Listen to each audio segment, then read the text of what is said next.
मेरे प्रिय आत्मन,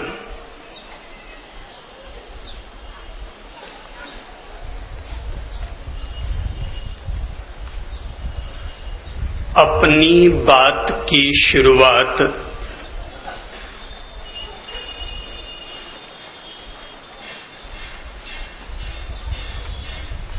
एक पौराणिक घटनाक्रम के साथ करूंगा।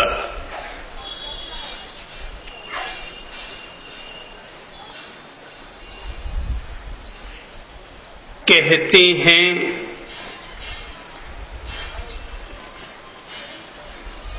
महर्षि नारद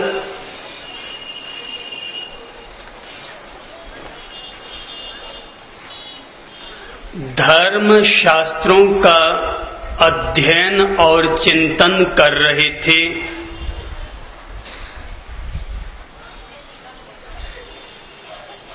उसी दौरान उनके अंतर्मन में यह जिज्ञासा जगी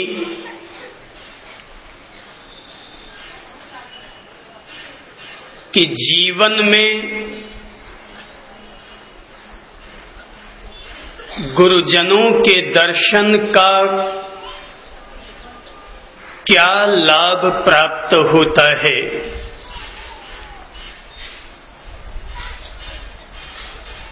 उन्होंने अपने प्रश्न का समाधान पाने के लिए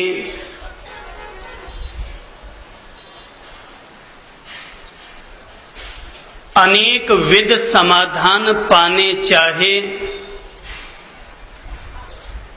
किंतु वे किसी भी समाधान से संतुष्ट न हो पाए।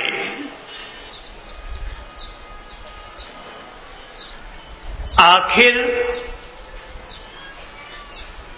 वे अपनी जिज्ञासा का समाधान पाने के लिए भगवान की सेवा में पहुंचे और उनसे अनुरोध किया कि भंते, गुरुजनों के दर्शन, वंदन, पूजन अथवा उनके अनुसरण करने का क्या लाभ होता है, कृपा करके मुझे समझाएं। भगवान ने महर्षि नारद के अंतर्मन को टटोला, दो पल के लिए अपनी पलकें मूंदी और बाद में मुस्कुराते हुए कहने लगे, महर्षि, तुम अपने प्रश्न का समाधान पाने के लिए यहां से नरक लोक में जाओ और वहां इसी समय एक कीड़ा पैदा हुआ है, तुम उस कीड़े से जाकर के अपने प्रश्न का उत्तर पूछ लो। नारद भगवान के द्वारा सीधे मुंह जवाब न देने के कारण थोड़े से खिसियाए तो जरूर, किंतु भगवान का आदेश था सो सीधे नरक लोक में पहुंचे, कीड़े को पहचाना और जैसे ही कीड़े के सामने जाकर के अपना प्रश्न रखा कि तभी नारद यह देखकर चौंक पड़े कि कीड़ा तो उनका प्रश्न सुनते सुनते ही मर गया।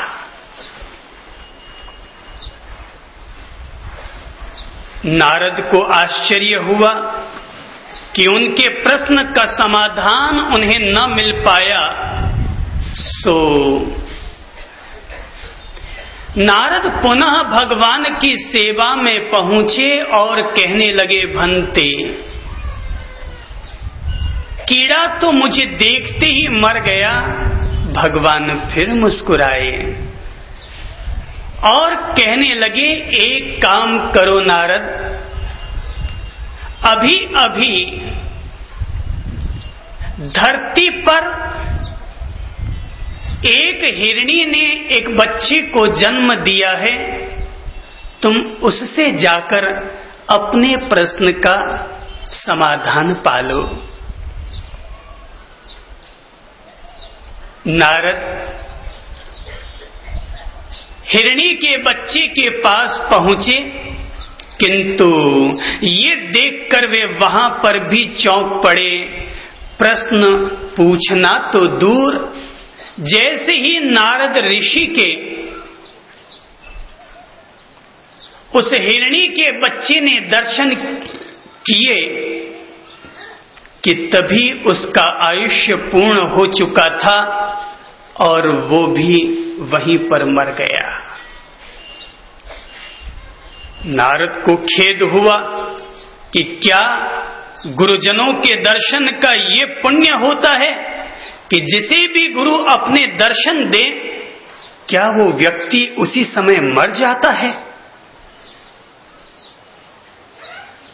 घूमते घामते पुनः भगवान के पास पहुंचे और जाकर कहने लगे, भगवान आप भी कैसे कैसे रास्ते देते हैं, मुझे तो देखते ही वो हिरणी का बच्चा मर गया। भगवान ने कहा, वत्स तू एक काम कर, इस बार तू सीधा जा बाड़मेर नगर में और वहां मनसुख भाई के यहां पर अभी अभी एक ताजी गाय ब्याही है और वो तुम्हें तुम्हारे प्रश्न का समाधान दे देगा। डरते डरते नारद ऋषि मनसुख भाई के घर पर पहुंचे, पर डर रहे थे कि कीड़ा मर गया था, हिरणी का बच्चा मर गया था, कहीं ये गाय का बछड़ा न मर जाए। गुरु नारद ऋषि उस गऊ के पास पहुंचे, बछड़े से प्रश्न का समाधान पाना चाहा कि तभी देखा बछड़ा गुरु के सामने झुका, अपनी गर्दन झुकाई, अपना माथा झुकाया और जैसे ही माथा झुकाया कि माथा झुका का झुका ही रह गया। नारद ऋषि के मन में बड़ी पीड़ा हुई कि अनायास ही मुझे गौ हत्या का पाप लग गया। भगवान तो न जाने क्यों मुझ पर गौ हत्या का पाप लगाने पर तुले हुए हैं। मैं तो चाहता था भगवान से अपने प्रश्न का समाधान, किंतु भगवान ने मेरे माथे पर 3 जीवों की हत्या का पाप लगवा दिया। नारद ऋषि गौ हत्या के पाप से मुक्त होने के लिए गंगा के किनारे प्रायश्चित करने के लिए गए और जब वहां से उठे तो वापस भगवान के पास पहुंचे। भगवान ने पूछा, नारद क्या तुम्हें तुम्हारे प्रश्न का जवाब मिल गया? नारद ने कहा, भगवान मुझे मेरे प्रश्न का समाधान नहीं चाहिए। एक समाधान के चक्कर में 3 हत्याएं, 3 जीवों का वध मेरे माथे पर चढ़ गया। मुझे पता चल गया है कि गुरुजनों के दर्शन से केवल हत्या और पाप का ही दोष लगता है। भगवान मुस्कुराए और कहने लगे, नारद तुम एक बार प्रयास और करो और इस समय बाड़मेर नगर के राजा के घर में एक राजकुमार का जन्म हुआ है, तुम उसके पास जाकर अपने प्रश्न का समाधान पालो। नारद ने कहा, भगवान आपका माथा कहीं खराब तो नहीं हो गया है? अरे गऊ की हत्या हुई, मैंने देखा, गऊ ने देखा, कोई खास बात न हुई। अगर राजा के घर गया और राजकुमार अगर कहीं चल बसा तो मेरे तो लेने के देने पड़ जाएंगे। राजा मुझे जीवित नहीं छोड़ेगा और एक इंसान के वध का भी मुझे बहुत बड़ा महापाप लग जाएगा। भगवान ने कहा, नारद जाओ, मुझ पर विश्वास रखते हुए जाओ, इस बार राजकुमार की मृत्यु नहीं होगी। और राजकुमार के पास डरते सहमते नारद ऋषि पहुंचे। अभी अभी बालक जन्मा था। मन में संदेह भी था कि बालक भला जवाब भी कैसे देगा, अभी तो उसकी जबान भी नहीं खुली है। पर राजा के दरबार में नारद ऋषि को आए देखकर चारों तरफ खुशियां छा गई। राजकुमार को लाया गया। नारद ऋषि ने अपना प्रश्न पूछा तो इस बार राजकुमार न मरा। अचानक उसके मुख से अद्भुत वाणी निकलने लगी और वो राजकुमार, बाल राजकुमार कहने लगा, गुरुदेव, तो क्या आपको अभी तक भी ये बात पता न चल पाई कि गुरुजनों के दर्शन का पुण्य लाभ क्या होता है? अरे हकीकत तो ये है भगवान कि मैं राजकुमार और कोई नहीं, मैं वही राजकुमार हूं जो एक दिन नरक का कीड़ा था। मेरा आयुष्य पूर्ण होने को आ चुका था कि तभी आपने पधार कर मुझ पर असीम अनुकंपा की और अपना पावन दर्शन प्रदान करके मेरी गति को सद्गति बना दिया। आपने दूसरी बार पुनः कृपा की और तब आपने हरिणी के सामने आकर के मुझे दर्शन दिए और उसी का ये पुण्य प्रताप है कि मेरी फिर गति की सद्गति हुई और इस तरह से मैं मर करके फिर बछड़ा बना। आपने तीसरी बार फिर मुझ पर अनुग्रह किया।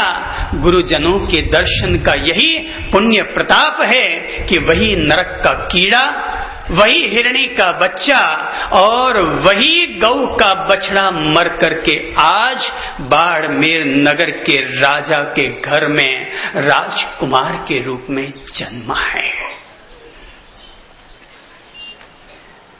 जिन गुरुजनों के दर्शन करने मात्र से व्यक्ति की गति की सद्गति हो जाती है, अगर उन्हीं गुरुजनों का वंदन और पूजन, उन्हीं गुरुजनों के बताए हुए मार्ग का अगर अनुसरण करने को मिल जाए तो हर व्यक्ति अपने अपने आप में यह सोचे कि तब फिर उस व्यक्ति के भविष्य का क्या स्वरूप होगा। जहां किसी भी सूरज के देखने मात्र से ही कमल का फूल खिल जाता हो, अगर वही सूरज आदमी के अंतर हृदय में प्रकट होने लग जाए तो व्यक्ति तब व्यक्ति नहीं रहता। अरे व्यक्ति जब तक पार्श्वनाथ के चरणों में न पहुंचा तभी तक लोहा लोहा रहता है। और जिस दिन कोई व्यक्ति पारस के हाथ में पहुंच जाए और फिर भी अगर लोहा का लोहा रह जाए तो या तो लोहा खोटा था और या फिर पारस खोटा था। पारस के हाथ में अगर लोहा पहुंचा, अगर तुमने अपनी अंगुली पारस के हाथ में थमा दी और लोहा अगर सोना न बन पाया तो मैं कहना चाहूंगा दो में से एक में खोट जरूर थी। गुरु तो जीवन का वो चिराग होता है जो व्यक्ति के हर कदम पर ज्ञान की रोशनी देता है। गुरु तो व्यक्ति के घर में ठीक वैसे ही उपयोगी होता है जैसे कि अंधेरी झोंपड़ी में कोई जलता हुआ चिराग उपयोगी हुआ करता है।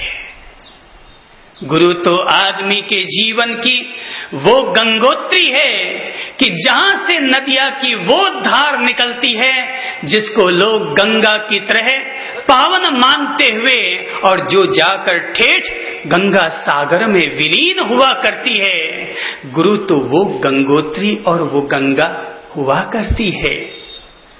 और तीर्थ बार बार, गंगा सागर एक बार।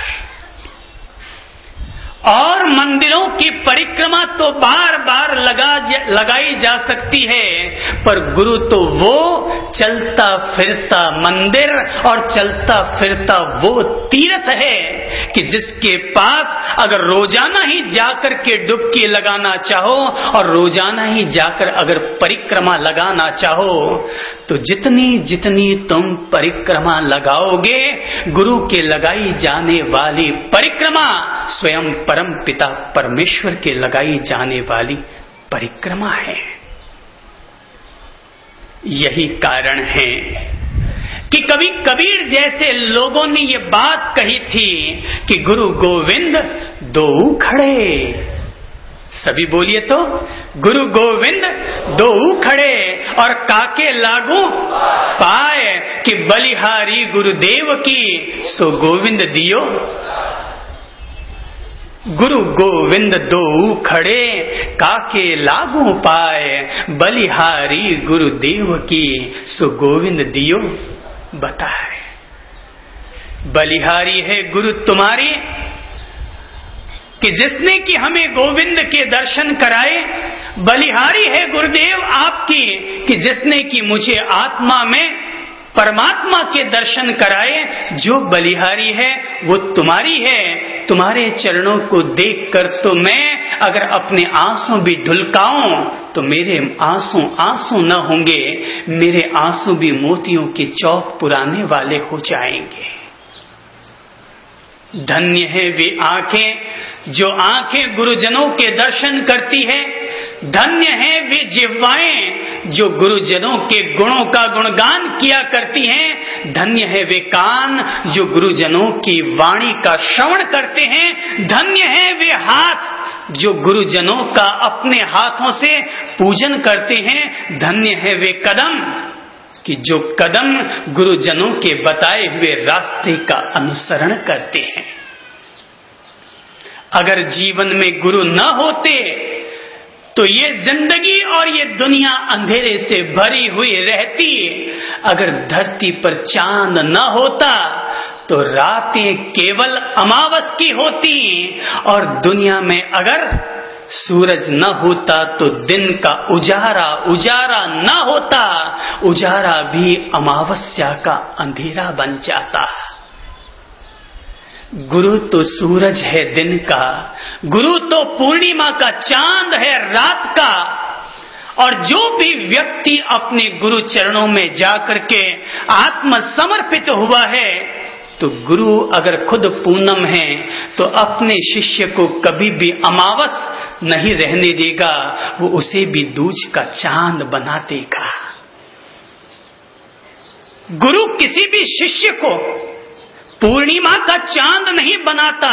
गुरु तो जब भी बनाता है तो शिष्य को केवल दूज का चांद बनाता है। गुरु का काम केवल इतना है कि वो एक दफा अमावस से उसको बदी से उसको सुदी में ले आए, बदी से उसे सुदी में ले आए, अमावस से उसे पूर्णिमा के उजाले की तरफ ले आए, संसार से उसे संन्यास की तरफ ले आए, स्थूल से उसे सूक्ष्म की तरफ ले आए, जीव भाव से उसे शिव भाव की ओर ले आए, ममता से उसे प्रभुता की ओर ले आए। गुरु तो केवल दूज का चांद बनाता है। पर एक बात तय है कि जितनी भी कोशिश है, जो भी बल पराक्रम का उपयोग है, वो केवल अमावस से दूज का चांद बनाने के लिए ही सारी मेहनत, सारी गुरु की बलिहारी है। दूज का चांद बन गए अगर तुम, तो अपने आप फिर बाकी की यात्रा तो खुद कर ही लोगे।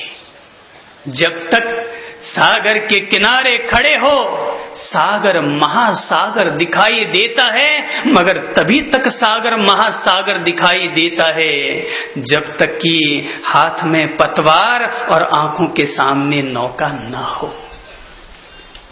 और अगर सामने नौका और पतवार आ चुकी है तो गुरु तो केवल नौका और पतवार का काम करता है, बाकी का सारा काम तो तुम्हें अपने आप ही करना होगा। इसीलिए तो बुद्ध जैसे लोग कहा करते थे, अपदीपो भव, अपने दीप तुम खुद बनो। और जिस दिन हमारे जीवन में दूज का चांद उग आएगा, वो दिन जीवन का बोधि दिवस का दिन होगा, वो दिन जीवन के रूपांतरण का दिन होगा। संभव है तुम बाहर से कितने बदल पाओ, पर तुम्हारा अंतर मन का चोगा तो पूरी तरह बदल ही जाएगा। और जब तक व्यक्ति का अंतर मन न बदल पाए, तब तक एक बात याद रखना, बाहर के किए जाने वाले 100 बदलाव, 100 परिवर्तन भी अर्थ नहीं रखा करते। गधा शेर की खाल ओढ़ लेने से गधा शेर नहीं हो जाता। शेर तो आदमी तभी बनता है जब गधा अपने गधेपन का त्याग करे और अपने भीतर सोए हुए सिंहत्व को जागृत करे। 100 साल गधा बनकर जीने की बजाय 2 दिन का सिंह बनकर जीना कहीं ज्यादा सार्थक है। 100 साल के गधे का जीवन और गधे में ऊपर से लेकर नीचे तक कहीं कोई अक्ल नहीं होती, और गधे जैसा अगर 100 साल का भी जिंदगी जी लो तो जिंदगी परिणाम शून्य है। इसीलिए जरूरत है आदमी खाल बदले कि न बदले, पर दिल बदल गया तो मन चंगा। तो कठौती में क्या है? कठौती में गंगा। अगर मन चंगा तो कठौती में गंगा, नहीं तो हरिद्वार भी गंगा नहीं है। हरिद्वार में नदियां हो सकती है, पर वो गंगा तब गंगा बनती है जब हम निष्पाप होने के पवित्र भाव से उस गंगा में डुबकी लगाते हैं। और गुरु के पास भी अगर अपने आप को निर्मल और कल्याणमयी अवस्था प्राप्त करने के भाव से अगर पहुंचो, तो गुरु के समान न कोई ब्रह्मा है, न कोई विष्णु है, और न ही कोई महेश है। गुरुर ब्रह्मा गुरुर विष्णु गुरुर्देवो महेश्वरः, गुरुर साक्षात परब्रह्म तस्मै श्री गुरुवे नमः। इसीलिए तो हे गुरु, तुम्हारी शक्ति को हम प्रणाम करते हैं। ब्रह्मा में ब्रह्मा रह सकता है, विष्णु में विष्णु का निवास हो सकता है, महादेव में महादेव रह सकते हैं, किंतु गुरु वो त्रिमूर्ति है कि जिसके एक मुख में, एक हृदय में 3 महापुरुषों का, महाज्योतियों का निवास रहा करता है। जिस व्यक्ति को अपने जीवन में इस तरह के गुरुजनों के दर्शन, गुरुजनों का सानिध्य उपलब्ध हो जाता है, उस व्यक्ति की तो हर सुबह की शुरुआत ही ऐसे हुआ करती है कि मानो कहता हो, क्या कहूं कि मैं क्या हुआ आज, क्या कहूं कि मैं क्या हुआ आज, कृतकृत्य कहूं चिर धन्य कहूं, जब तुम आए मम हृदय राज, तब निज को क्यों न अनन्य कहूं। जब तुम मेरे दिल के रास्ते पर आ गए, जब तुम मेरे नयनों के पथ पर चलकर आ चुके हो, तो भला मैं अपने आप पर गौरव क्यों न करूं। अब मैं वो न रहा जो मैं था, अब मैं वो हो गया हूं जो मुझे मेरा गुरु मेरे रास्ते पर, या अपने रास्ते पर, या शांति और मुक्ति के रास्ते पर ले जाना चाहता था। क्या कहूं कि मैं क्या हुआ आज, क्या कहूं कि मैं क्या हुआ आज, कृतकृत्य कहूं चिर धन्य कहूं, जब तुम आए मम हृदय राज, तब निज को क्यों न अनन्य कहूं। अनुपम बन चुका हूं तुम्हारी कृपा से, हे गुरु, तुम्हारी भगवत कृपा से मैं अनन्य हुआ हूं।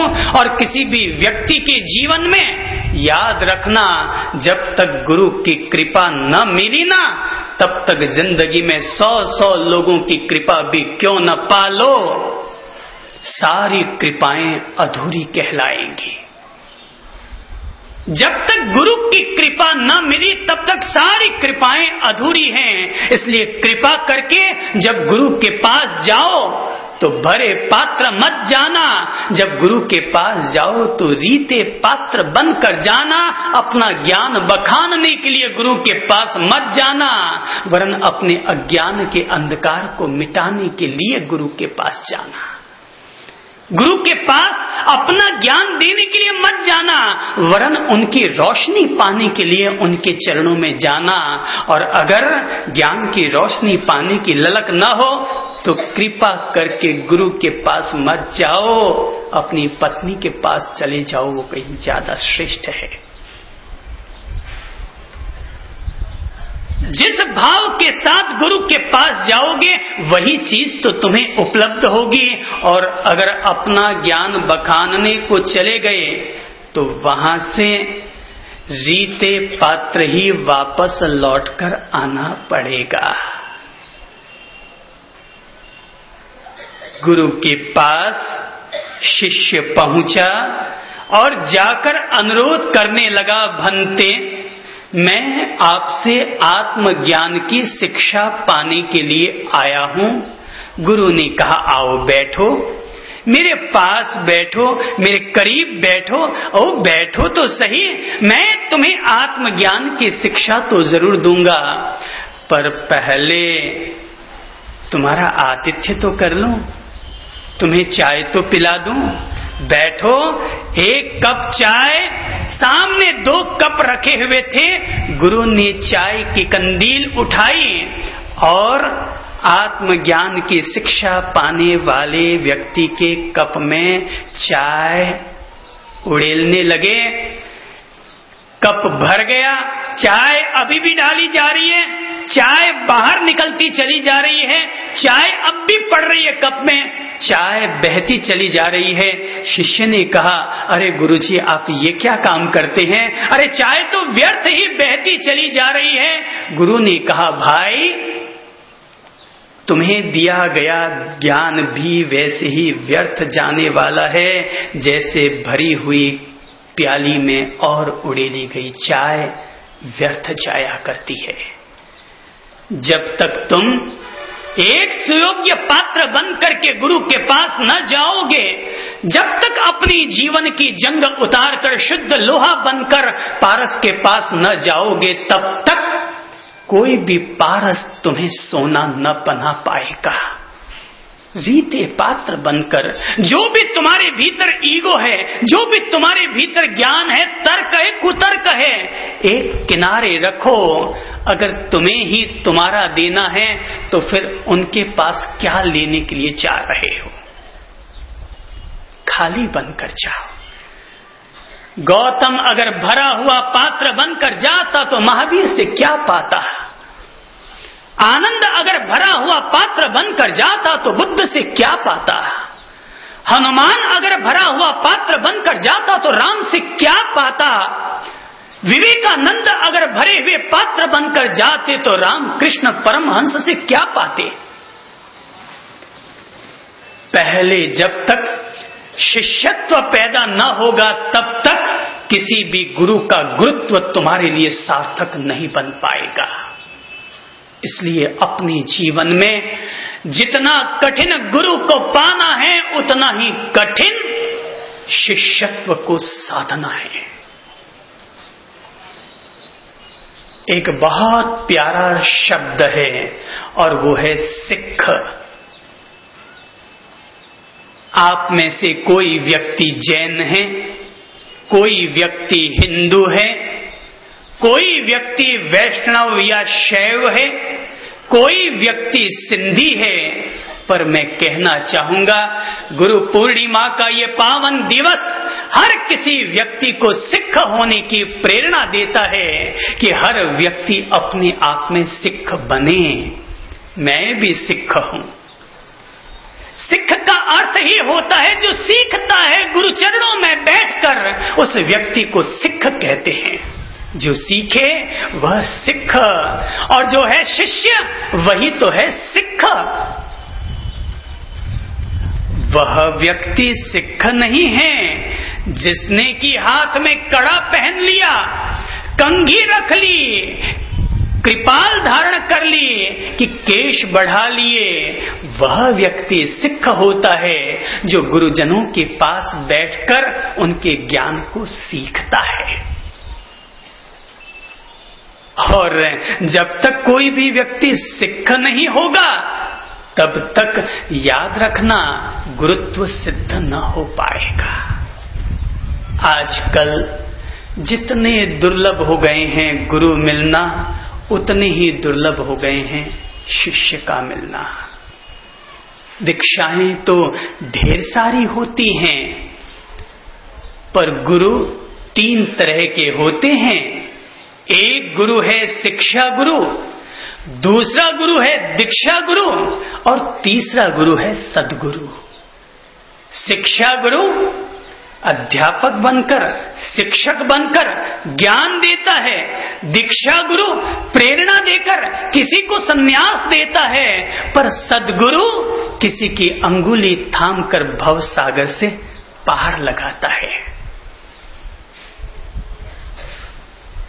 जीवन में दीक्षा गुरु और शिक्षा गुरु मिलने आसान हैं, पर सद्गुरु तो जन्म जन्म की तलाश के बाद मिलता है। जन्म जन्म की साधना के बाद कभी किसी किसी को ही सद्गुरु का संयोग मिला करता है।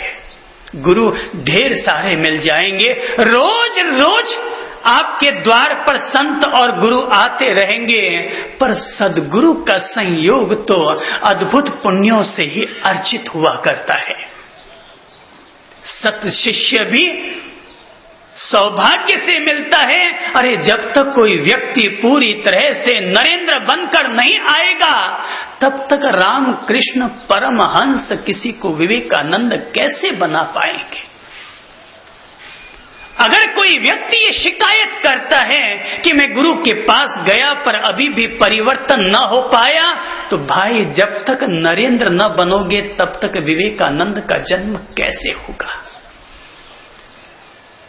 और अगर कोई व्यक्ति विवेकानंद बन भी गया, पर अगर उसे राम कृष्ण परमहंस का सद्गुरु का सानिध्य न मिल पाया, तो वो व्यक्ति, क्षमा कीजिएगा मुझे, मैंने भी संन्यास लिया, मेरे भी शिक्षा गुरु हैं, मेरे भी दीक्षा गुरु हैं, पर सद्गुरु की तलाश में मैं ठेठ हिमालय तक पहुंचा था। दीक्षा देने मात्र से कोई गुरु सद्गुरु नहीं हो जाता। असली सद्गुरु वही होता है जो कि तुम्हारे मन के पापों को दूर कर दे, तुम्हारे मन के कषायों और विकारों का हरण कर ले, जो कि तुम्हारे चित्त में रूपांतरण घटित कर दे, जो कि जिसके पास बैठने मात्र से तुम्हारे दिल में शांति और सुकून मिलना शुरू हो जाए, कि जिसके पास बैठने मात्र से तुम्हारे भीतर ज्ञान की किरण उतरने शुरू हो जाए, वो गुरु सद्गुरु होते हैं। बाकी तो सब जैसे भी हैं सभी आदरणीय हैं। दुनिया में उपेक्षणीय तो माटी का एक कण भी नहीं होता है, पर सद्गुरु।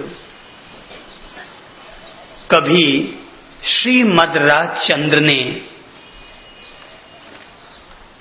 अपने अंतर मन की पीड़ा को उकेरते हुए कहा था कि जब उस साधक ने किसी जलती हुई लाश को देखा था, तो उस जलती हुई लाश को देखकर उस व्यक्ति को अपने पूर्व जन्मों का स्मरण हो आया, और तब उसने जाना कि उसने भी ढेर सारे योग साधन, प्राणायाम, यम नियम, व्रत, त्याग, तपस्याएं खूब की, पर अभी भी वो बात न बन पाई कि जिस बात को साधने के लिए वो धर्म के द्वार पर आया था।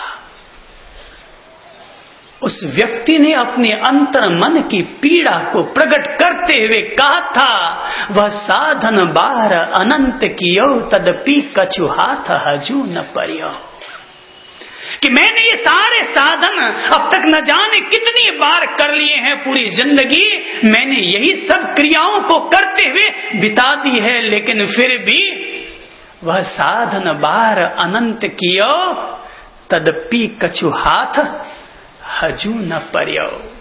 फिर भी अभी तक हाथ में ऐसा कुछ पल्ले नहीं पड़ पाया है कि जिसके लिए कह सकूं कि मुझे कुछ मिला है। ये तो सतगुरु का संयोग सौभाग्य से मिलता है। जन्म जन्म की तलाश के बाद, जन्म जन्म की साधना के बाद, जन्म जन्म के पुण्योदय के बाद ही कभी कभी किसी किसी को ही सद्गुरु का संयोग मिला करता है मेरे भाई। बाकी तो ठीक है, जी रहे हैं, धर्म आराधना भी कर रहे हैं, पर परिणाम अगर न मिल पाए तो इसका अर्थ ये हुआ जिंदगी में गुरु तो मिले पर सद्गुरु न मिले। मंत्र देने वाले गुरु तो मिले, चोटी उखाड़ने वाले गुरु तो मिले, कपड़े बदलवाने वाले गुरु तो मिले, घर से निकालकर स्थानक तक पहुंचाने वाले गुरु तो मिले, पर मन के कषाय, मन की वासनाएं, मन के विकारों का जो हरण कर ले, ऐसा हरिहर सद्गुरु न मिला। और यही कारण है कि कहा जाता है कि जिंदगी में अगर भगवान रूठ जाए तो चलेगा, मगर गुरु न रूठे। एक दफा अगर भगवान भी रूठ जाए तो चल जाएगा, पर गुरु का नहीं रूठना चाहिए। क्यों? भगवान रूठ जाएंगे तो अभी भी तुम्हारे लिए एक रास्ता है भगवान तक पहुंचाने वाला, पर अगर गुरु को ही तुमने नाराज कर डाला तो तुम ही सोचो कि तुम्हारे पास फिर कौन सा रास्ता बचेगा अपने जीवन के कल्याण से जुड़ा हुआ। कौन सा रास्ता बचेगा? मेरे लिए तो गुरु शांति का धाम है, मेरे लिए तो गुरु चलता फिरता तीर्थ है, मेरे लिए तो गुरु चलता फिरता ज्ञान का विश्वविद्यालय है। वो तो शांति का तीर्थ है। अगर आपको पहचानना हो कि कौन है व्यक्ति वह गुरु कि जिसे कि आप सद्गुरु कह सके, तो मैं कहूंगा आप जाकर बैठें किसी गुरु के पास, और वहां जाकर बैठने से अगर आपकी चिंताएं दूर होती हो, अगर आपके मन का क्रोध शांत होता हो, अगर उसके पास बैठने से आपको एक शांति, एक सुखद शांति का अनुभव होता हो, तो मानना कि ये व्यक्ति तुम्हारे जीवन का सद्गुरु है। तुकाराम से उसकी पत्नी ने कहा था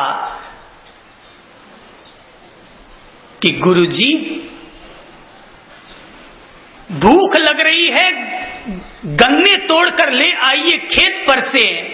तुकाराम रवाना होते हैं, सुबह रवाना होते हैं और सांझ के करीब 5 बजे लौट कर आते हैं। पत्नी इंतजारी करते करते थक जाती है, और जब सांझ को 5 बजे तुकाराम लौट कर आते हैं तो उनके हाथ में केवल एक सांठा होता है, एक गन्ना होता है।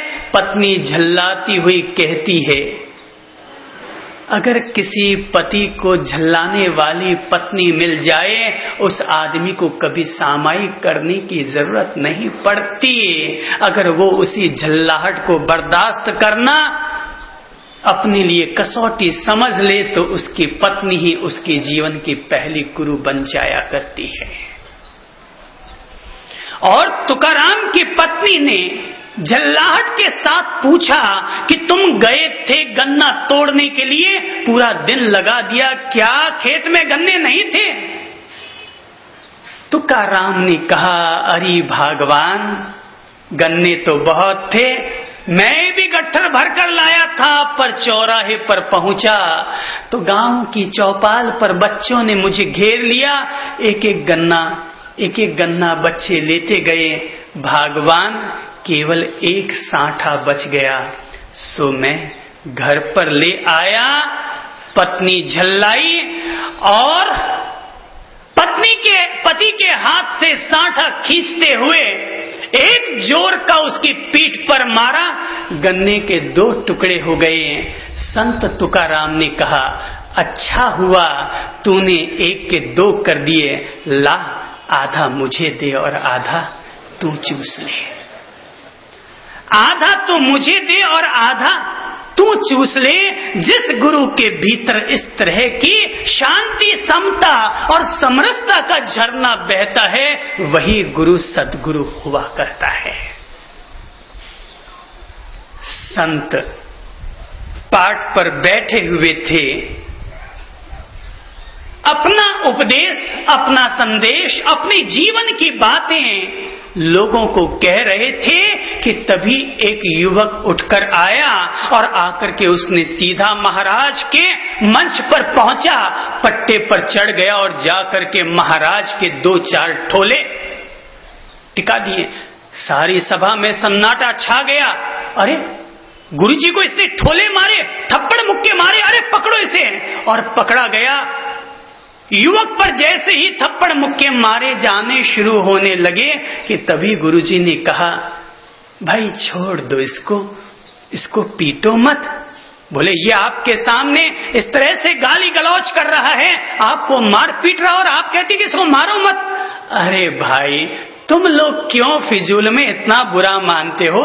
ये तो मेरा और इसके बीच का सौदा है, ये तो मेरे और इसके बीच का सौदा है, तुम लोग बीच में क्यों पड़ते हो? अरे भाई, इसको छोड़ो, इसको मेरे पास आने दो, इसको मेरे पास बैठने दो। भाई, तुम लोग क्यों बुरा मानते हो? अरे ये ऐसे ही नहीं आया है मेरे पास, ये लगता है ये मुझे अपना गुरु बनाने के लिए आया है। जब कोई आदमी चवन्नी की हंडिया भी खरीदता है ना, तो बाजार में जाकर 4 बार ठोक ठोक कर बजा बजा कर देखता है कि हंडिया कहीं फूटी हुई तो नहीं है। ये भी मुझे 4 ठोले मार करके देख रहा है कि ये गुरु बनाने के काबिल है भी कि नहीं। जब चवन्नी की हंडिया को भी, चवन्नी की हंडिया को भी आदमी ठोक बजा कर देखता है, तो गुरु बनाना कोई आसान काम थोड़ी है। अरे जिसको मैं अपनी चोटी दे रहा हूं, क्या पहले उसे ठोक बजा कर देखूंगा नहीं कि यह आदमी मेरे गुरु बनाने के काबिल भी है या नहीं है? जहां जीवन में ऐसी शांति और ऐसी सहनशीलता है, वहीं पर ही व्यक्ति सद्गुरु कहलाता है। व्यक्ति पहुंचा और जाकर के गुरु से कहने लगा, अरे ओ महाराज, कोई चीलम विलम की व्यवस्था है कि नहीं? गुरु ने कहा, भाई मैं तो चीलम विलम नहीं पीता, काहे का साला जोग बनाया हुआ घूमता है और चीलम भी नहीं रखता, चीलम भी नहीं फूंकता, काहे का तुम महाराज बना हुआ है, अपने आप को सिद्ध बाबा कहता है और चीलम और गांजा भी नहीं रखता। अरे भाई, मैं चीलम नहीं पीता और तू भी मत पी। अरे कैसे ना पीऊं? दुनिया में इतने सारे बाबा हैं, सारे पीते हैं, एक तुम ही जोग रमाए बैठे हो जो कि चीलम नहीं पीते। गाली गलौज करने लगा, मन में आए जैसे बोलने लगा। अरे दुनिया में और किसी चीज पर तो गवर्नमेंट भी टैक्स लगा सकती है, पर जबान पर टैक्स लगाना तो गवर्नमेंट के भी बाप के हाथ में नहीं है। और जब किसी संत को गालियां निकालनी हो, तब तो टैक्स फ्री गालियां निकलती हैं, जो आए मन में सो बोलते चले जाओ, गुरुजी तो शांत रहने ही वाले हैं। जो मन में आया बोलते चले गए। जब बोलता बोलता ठंडा हो गया तो गुरुजी अंदर गए, एक प्याली में शरबत लेकर आए और उससे कहा, ले भाई, बहुत बोल चुका, तेरी ऊर्जा बहुत खत्म हो गई, ले ले एक गिलास ठंडा पानी और ठंडा शरबत पी ले, तेरा दिमाग ठंडा हो जाएगा। हाँ, जहां ऐसी ठंडक है, जहां ऐसी मिठास है, जहां ऐसा माधुर्य है वहीं पर ही जीवन में मानना कि अगर कोई ऐसा गुरु तुम्हें मिल गया तो वो गुरु सतगुरु है कि जिसके पास बैठकर तुमने अपने जीवन के लिए इस तरह से कोई साक्षात प्रेरणा पाई है। और जब तक ऐसा संयोग न मिले ना, तब तक गुरु को तलाशते रहना, अपने आप को शिष्य बनाते रहना और गुरु की तलाश करते रहना। हर रोज हर व्यक्ति एक माला गुरु ओम गुरु ओम गुरु ओम की माला जरूर जपे, ताकि जिंदगी में जिस व्यक्ति को तुम्हारा गुरु बनना होगा वो स्वयं सत्शिष्य की तलाश करते हुए तुम्हारे घर के देहरी पर पहुंच जाएगा और इस तरह से आकर के तुम्हारे जीवन के अंधेरे को दूर कर देगा, तुम्हारे जीवन के अंधेरे को दूर कर देगा। स्वयं गुरु भी तलाशता है, केवल माटी ही नहीं चाहती कि उसे पानी मिले, वरन स्वयं बादल भी चाहता है कि उसे वो प्यासी माटी मिले कि जिस पर बरस करके वो अपने आप को धन्य कर सके। अगर गुरु को सही शिष्य नहीं मिल पाए तो गुरु का ज्ञान, गुरु की साधना, गुरु की शक्ति भी अपने साथ चली जाती है। पर अगर गुरु के पीछे एक शिष्य मिल जाए, जिंदगी में 100 शिष्य नहीं चाहिए। अगर चंद्रप्रभ को एक योग्य शिष्य भी मिल जाए तो वो एक शिष्य भी 100 शिष्यों की जमात से कहीं ज्यादा अच्छी साबित हो सकती है और वो एक शिष्य भी चंद्रप्रभ को आने वाले 1000 वर्ष के लिए जीवित रख सकता है। योग्य पात्र चाहिए, और जब तक योग्य पात्र न बनेगा तब तक मेघ से बरसी हुई हर बूंद मिट्टी में गिरती रहेगी और मिट्टी होती रहेगी। पर जिस दिन उसे कोई सीप मिल जाएगी उसी दिन बूंद बूंद न रहेगी, बूंद तब मोती बन जाएगी। अपने अपने को समझो, अपने अपने अंतर मन को समझो, और जब तक हमें अपनी जिंदगी में योग्य गुरु न मिलेंगे तब तक जीवन का परिवर्तन न होगा। कोई मेरी पीड़ा को समझे, कोई अपनी पीड़ा को समझे, तभी वो समझ पाएगा कि जिंदगी में गुरु क्या काम कर जाएगा।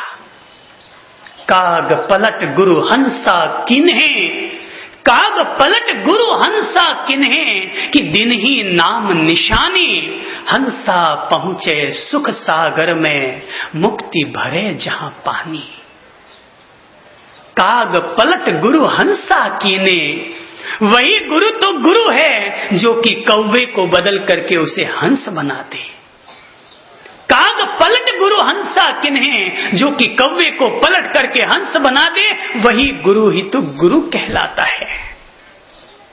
काग पलट गुरु हंसा किन्हे, दिन ही नाम निशानी, हंसा पहुंचे सुख सागर में, कि मुक्ति भरे जहां पानी।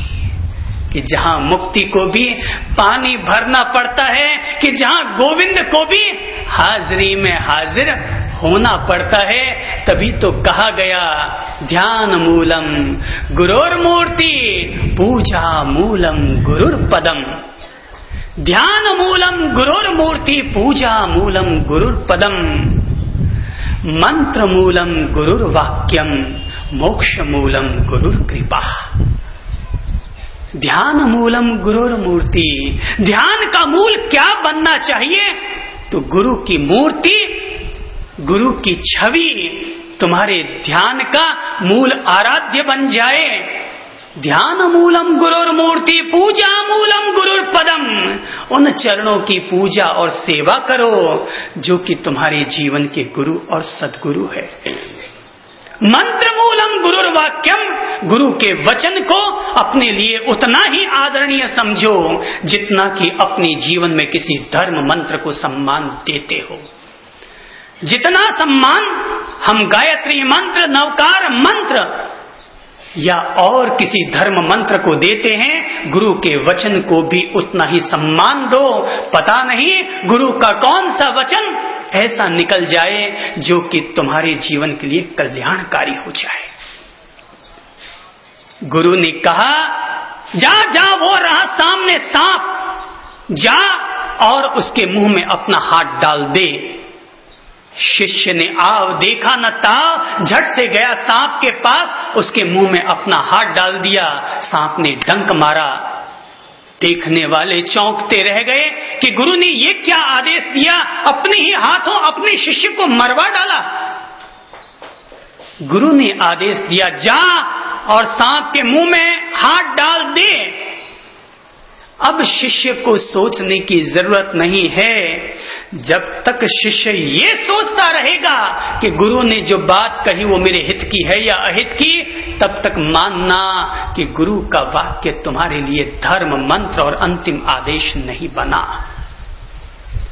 गुरु ने कह दिया कि जा सांप के हाथ मुंह में हाथ डाल दे, और शिष्य ने हाथ डाल दिया। सांप ने डंक मारा, शिष्य वहीं गिर पड़ा। गुरु उठा, अपनी कंबल उतारी और शिष्य पर ढक दिया। आधे घंटा के बाद शिष्य खड़ा हो गया और तब देखा कि शिष्य को अब तक जो रोग था वो रोग जिंदगी भर के लिए निकल गया। ये तो भाई समर्पण का रास्ता है, ये तो सिख होने का रास्ता है। जब तक बूंद सागर में न घुलेगी तब तक बूंद कभी भी सागर नहीं बन पाएगी, और जब तक माटी का घड़ा पानी के भीतर न उतरेगा तब तक नदिया का पानी कभी भी घड़े के भीतर न आ सकेगा।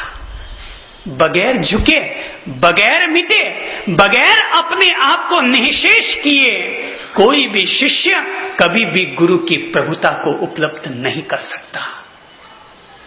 गुरु का तो काम ही है ममता हटाए और प्रभुता दिलाए, जीव भाव को हटाए और शिव भाव का संचार करे। यही तो गुरु का एकमात्र इकलौता काम है। और आज जब गुरु पूर्णिमा का पावन दिवस है तो मैं कहना चाहूंगा, आज का दिन गुरुजनों का दिन नहीं है, आज का दिन तो शिष्यों का दिन है। आज का दिन तो शिष्यों का दिन है, और आज के दिन शिष्य अपनी ओर से गुरु चरणों में अपनी आहुतियां समर्पित करता है। आज जब गुरु पूर्णिमा है तो मैं कहना चाहूंगा कि गुरु का संबंध जब ज्ञान से होता है, गुरु जब अपने आप में ज्ञान का चिराग कहलाता है, तो मैं उसी अधिकार का उपयोग करते हुए ही कहूंगा कि यहां पर बैठे हुए जितने भी लोग हैं, मैं उनका आह्वान करना चाहूंगा कि हम में से हर व्यक्ति ज्ञान और शिक्षा के प्रति जागरूक बने। आप अपनी बेटी को, अपने घर की नारियों को, अपने घर की कन्याओं को शिक्षा के प्रति जागरूक कीजिए। नारी शिक्षा को अगर आप प्रोत्साहन देते हैं तो ऐसा करके आप अपने परिवार, अपने कुल और अपने वंश को ज्ञान की रोशनी आगे से आगे बढ़ाने का अवसर दे रहे हैं। बगैर नारी शिक्षा के ना आपके घर का विकास होगा, ना आपके नगर और समाज का विकास होगा। ये हमारी बदकिस्मती है कि हम लोग अपनी बच्चियों को केवल 8वीं और 10वीं पढ़ाकर फिर उसकी शिक्षा अधूरी पीछे छुड़वा देते हैं। मैं कहूंगा हर बाप अपनी बेटी को ग्रेजुएशन अवश्य बनाए। आप अपनी बेटी को दहेज में क्या देंगे वो आप जाने, किंतु मैं इतना जरूर कहूंगा कि आप अपनी बेटी को एक दहेज अवश्य दीजिए, और वो ये कि आप अपनी बेटी को ग्रेजुएशन बनाए हैं, यही आपकी ओर से सबसे अच्छा दहेज होगा। आज के युग में पता नहीं कब कौन आदमी पियक्कड़ निकल जाए और कब कौन आदमी अपनी पत्नी को तलाक दे दे। ऐसे वक्त में भी आपकी बेटी अपने कंधों पर, अपने पांवों पर खड़ी रह सके, ये तभी संभव है भाई जबकि आप अपनी ओर से अपनी बेटी को पढ़ा लिखाकर आत्मनिर्भर बनाएंगे। हर माँ बाप अपनी बेटी की शिक्षा के प्रति जागरूक बने, और जितने भी युवक हैं जितनी भी विवाहित औरतें हैं, मैं उन सब से कहना चाहूंगा कि अगर आप व्यापार भी कर रहे हैं या अगर आप अपनी घरेलू जिंदगी भी जी रहे हैं, पर कृपा करके अपने व्यापार के अलावा भी अपने जीवन से ज्ञान की धारा को जोड़कर रखिए। आमतौर पर पाता हूं कि लड़की विवाह कर लेती है तो विवाह करने के बाद केवल चूल्हे चौकी में जाकर के अपनी जिंदगी को पूरी कर देती है। अरे भाई, जिस ज्ञान को पाने के लिए आपने पूरा 25 साल का श्रम किया है, क्या आप अपने उस ज्ञान का अवशेष भविष्य के लिए उपयोग नहीं करेंगे? अध्याय करने वाला व्यक्ति 5 साल में पारंगत विद्वान बन जाएगा। नियमित आधे घंटा स्वाध्याय अच्छी किताबों को पढ़ने वाला व्यक्ति 5 साल में पारंगत विद्वान बन जाएगा। अगर आपको लगता है आपके पास अच्छी किताबें नहीं, आप हमारे पास आइए, हमसे अच्छी किताबें ले जाइए और उन्हें पढ़िए।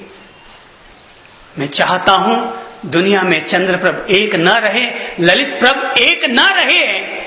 दिया अगर अकेला जलता रहा तो दिए की सार्थकता नहीं है। दिए की सार्थकता तभी है जब एक दिए से और 100 दिए जल उठे। युवा पीढ़ी ज्ञान के प्रति, शिक्षा के प्रति गंभीर हो और यही उसकी ओर से गुरु चरणों में दी जाने वाली वास्तविक आहुति होगी। यह तन विष की बेलड़ी, गुरु अमृत की खान, शीश दिए और गुरु मिले तो भी सस्ता जान। याद हो चुका है आपको? जरा बोलिए तो सभी साथ साथ में, यह तन विष की बेलड़ी, गुरु अमृत की शीश दिए और गुरु मिले तो भी सस्ता जानो। अगर अपना शीश देकर भी अगर गुरु मिलता है तो वो गुरु सस्ता है। जिंदगी में अगर किसी से एक अक्षर का भी ज्ञान पाया है, जिंदगी में अगर किसी से एक अक्षर का भी ज्ञान पाया है, तब भी आप ये पूरा विवेक रखिए कि उसके सम्मान में कभी भी कमी ना आ जाए। हो सकता है आज आप किसी फैक्ट्री के मालिक बन चुके हों, किसी कॉलेज के प्रिंसिपल बन चुके हों, पर जिससे आपने 12 खड़ी सीखी है, अगर वो आपके कॉलेज में आ जाए, आप भले ही प्रिंसिपल क्यों ना हो, अपने उस बचपन के गुरु के सम्मान में तत्काल खड़े हो जाइए और जिसने आपको एक अक्षर का ज्ञान दिया है, आप उसको भी अपनी ओर से सम्मान दीजिए। गुरु की इज्जत रहनी चाहिए। हैं बहुत प्यारी घटना। कहते हैं कि जब गुरु गोविंद सिंह सिखों के महान धर्म गुरु गोविंद सिंह, और जब गुरु गोविंद सिंह अपनी नश्वर देह का त्याग कर रहे थे, तो त्याग करने से पहले उन्होंने अपने सारे सिखों को और सारे शिष्यों को एकत्रित किया और कहा कि ये मेरा अंतिम आदेश है कि मेरे मरने के बाद कोई भी व्यक्ति मेरी समाधि न बनाए। शिष्य चौंके, गुरु ने ये कौन सा अंतिम आदेश दे दिया? जो व्यक्ति अपने आप को शिष्य कहता है, उस व्यक्ति के लिए तो गुरु का हर वचन हर धर्म शास्त्र से भी बढ़कर हुआ करता है। और गुरु ने अपनी ओर से शिष्य को यह आदेश दे दिया कि मेरे मरने के बाद मेरी कोई समाधि न बनाए। सब में कानाफूसी होने लगी। गुरु को लगा कि अभी भी संदेह है कि कोई व्यक्ति मेरी समाधि बना सकता है, तो गुरु ने शरीर छोड़ने से पहले कहा कि अगर कोई भी व्यक्ति मेरे मरने के बाद मेरी समाधि बनाएगा, वो व्यक्ति वंशहीन हो जाएगा। मेरे इस वचन को याद रखा जाए कि अगर कोई व्यक्ति मेरे मरने के बाद मेरी समाधि बनाएगा तो वंशहीन हो जाएगा। ये वचन तो मानो अभिशाप हो गया था। गुरु गोविंद सिंह तो मर गए, और गुरु गोविंद सिंह जब मर गए, उनकी अंत्येष्टि हो गई, तो चारों तरफ इस बात को लेकर कानाफूसी थी कि अब समाधि मंदिर तो बन नहीं सकता, तो फिर गुरु वंश परंपरा को अब जीवित कैसे रखा जाएगा, क्योंकि गुरु ने पहले ये घोषणा कर दी थी कि सिखों में अंतिम गुरु गुरु गोविंद सिंह ही होंगे। इसके बाद अब गुरुओं की परंपरा समाप्त की जा रही है।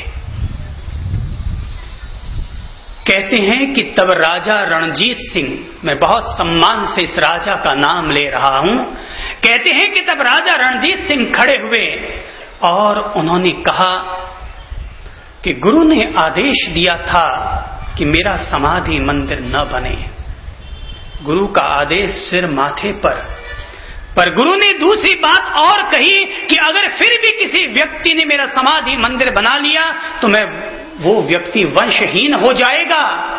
मैं राजा रणजीत सिंह, पंजाब का राजा रणजीत सिंह, ये घोषणा करता हूं कि मैं गुरु का समाधि मंदिर बनाऊंगा।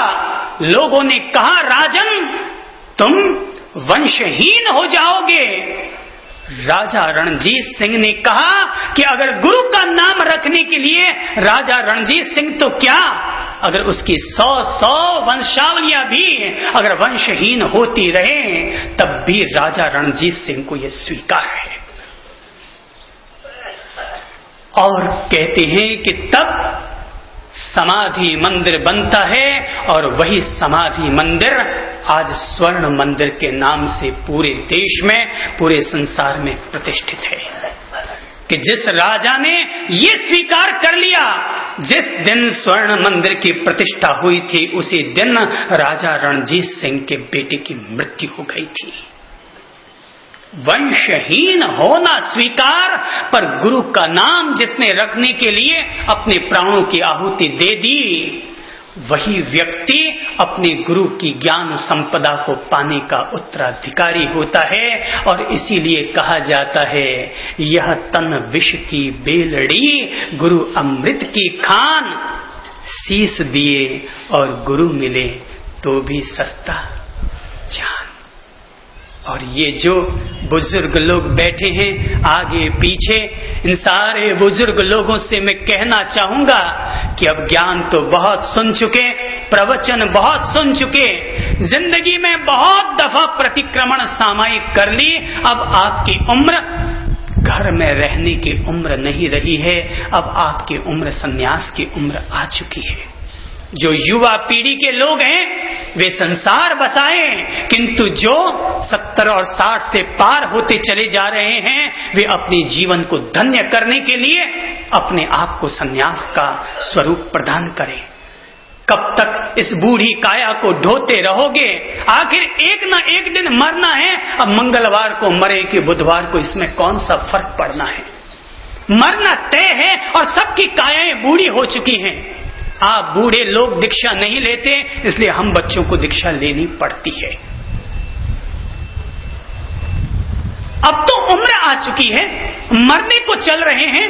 कहते हैं कि दशरथ के माथे पर एक बाल सफेद हो गया था जिसमें वो वैराग्य वासित हो गए।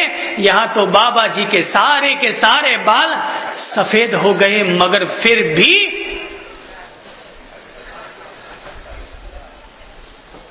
कहते हैं नारद ने कहा था भगवान दुनिया में इतने लोग धर्म करते हैं, इतने लोग पीड़ित हैं, दुखी हैं, आप सबको स्वर्ग क्यों नहीं दे देते?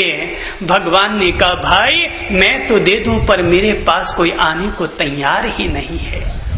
जो जहां है, जो कीड़ा जिस कीचड़ में पैदा हुआ है वो उसी में ही राजी रहना चाहता है। तो मैं सबको स्वर्ग बैकुंठ धाम आखिर दूं भी तो कैसे दे दूं? नारद आए धरती पर और देखा कि शायद मैं यहां से कुछ लोगों को ले चलूं भगवान के पास। पहुंचे सबसे पहले सूअर के पास। वो बड़ा दुखी है, विष्ठा खाता है, गंदगी में रहता है। नारद को लगा कि इससे ज्यादा दुखी और कोई ना होगा। सूअर के पास पहुंचे और जाकर कहने लगे ओ भाई सूअर, स्वर्ग चलेगा? सूअर ने कहा ये स्वर्ग क्या भला होती है? बोले बहुत सुख है वहां पर, अनंत सुख है, वहां पर भगवान है। सूअर ने पूछा जरा एक बात बताओ, वहां पर रहने के लिए कीचड़ है कि नहीं? नारद जी झक पकाए, सक पकाए कीचड़।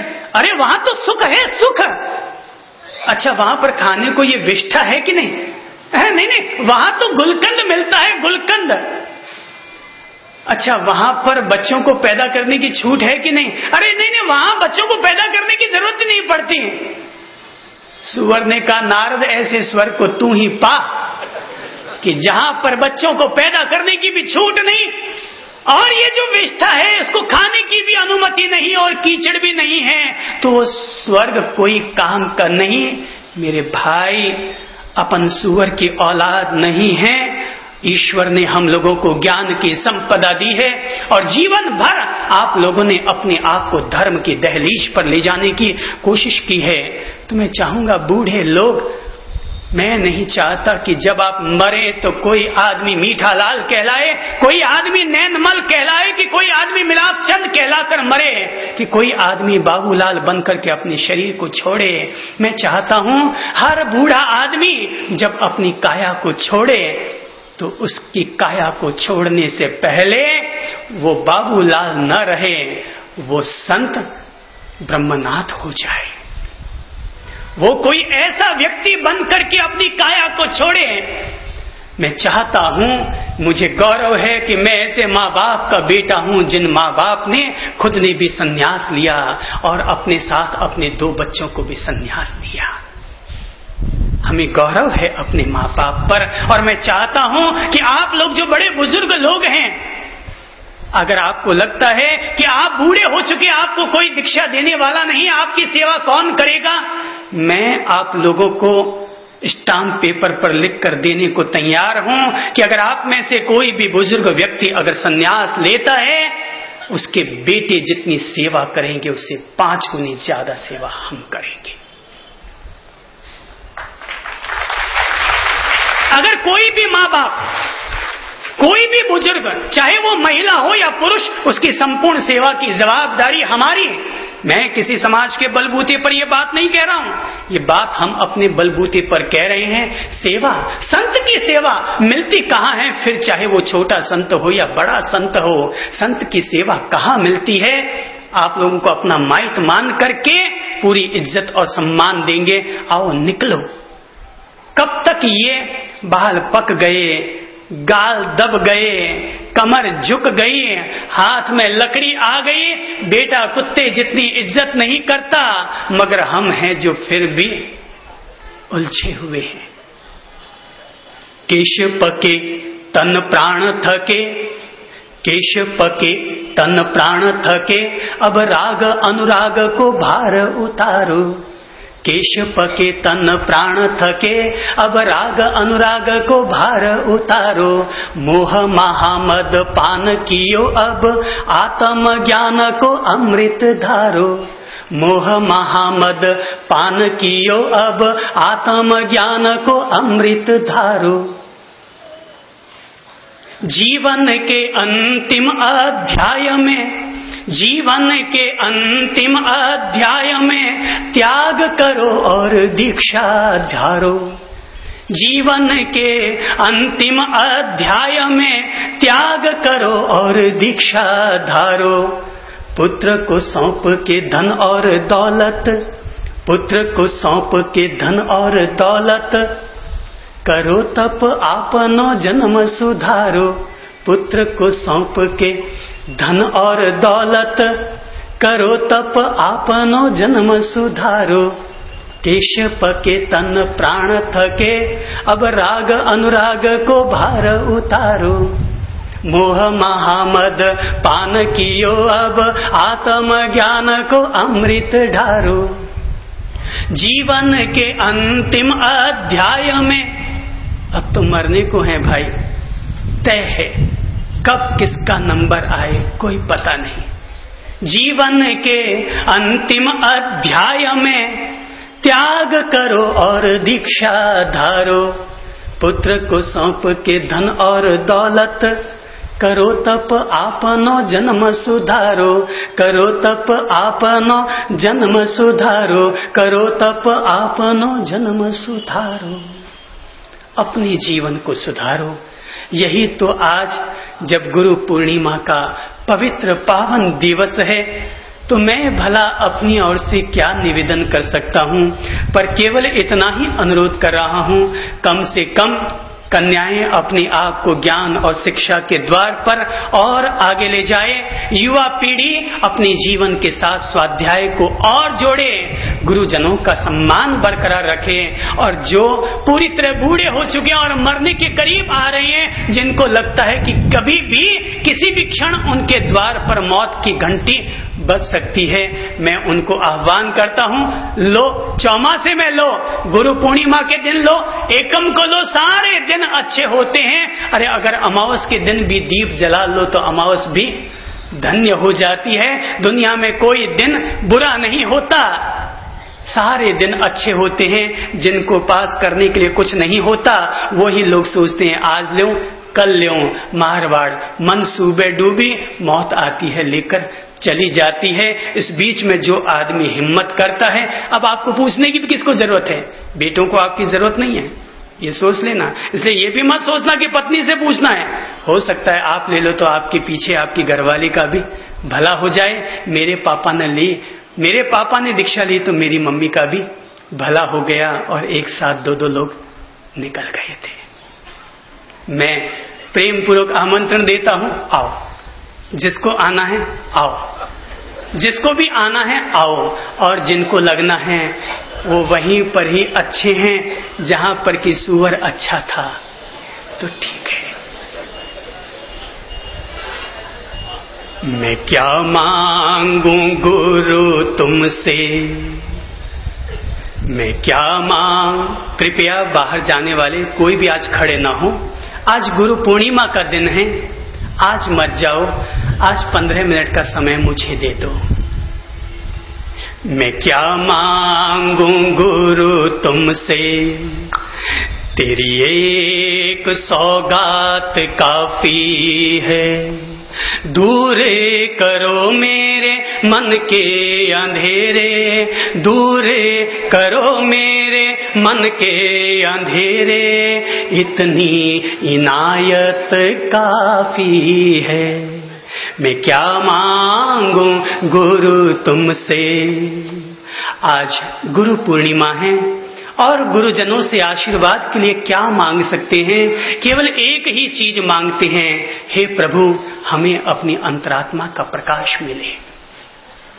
मैं क्या मांगू गुरु तुमसे, तेरी एक सौगात काफी है। आओ सब लोग साथ साथ गुनाते हैं और अपने अंतर मन की हृदय तंत्री को, हृदय के तारों को गुरु तत्व के साथ जोड़कर और इस तरह से अपने मन की पुकार वहां तक पहुंचाते हैं।